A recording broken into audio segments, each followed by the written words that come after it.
হযরতে ওমর ইবনুল খাত্তাব রাদিয়াল্লাহু তাআলা আনহু প্রিয় নবীজির শাসনের পরে তিনি ছিলেন তৃতীয় শাসক।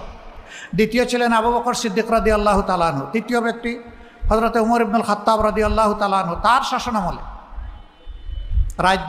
রাজ্যের প্রয়োজন মেটানোর জন্য জাকাত নেওয়া হতো। এক সময় এটা সাফিসিয়েন্ট হয়ে গেল। লোকদেরকে বলা হলো তোমরা ব্যক্তিগতভাবেও চাইলে দিতে পারবা, রাষ্ট্রের কোষাগার এখন ফুলফিল হয়ে গেছে। এক ভদ্রলোক তার জাকাতের টাকা নিয়ে বের হয়েছেন, মরুভূমির দেশ, দীর্ঘ মরুভূমি পাড় দিয়ে ক্লান্ত হয়ে তিনি গাছের ছায়া দুপুরবেলা আশ্রয় নিচ্ছেন, ঘুমায় পড়ছেন। সেখানে তখন কেউ ছিল না। উটটি রশি দিয়ে শক্ত করে গাছের সাথে বেঁধে তিনি ঘুমায় পড়ছেন। মাথার নিচে জাকাতের টাকার পুটলা। ঘুম থেকে উঠে দেখেন তার পাশে আরেকজন ঘুমাচ্ছে। সেই লোকটা দুশোর ময়লা কাপড় নিয়ে ঘুমাচ্ছে, হালকা একটা বালিশে মাথা রেখে।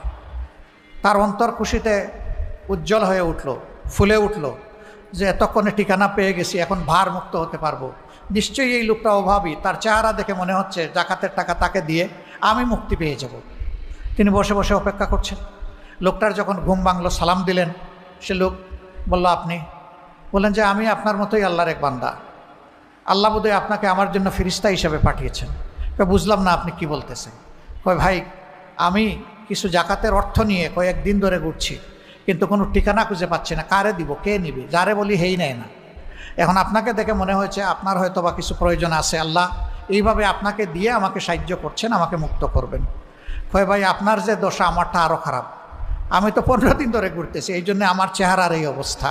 আমার পুটলায়ও জাকাতের টাকা। That was the scenario.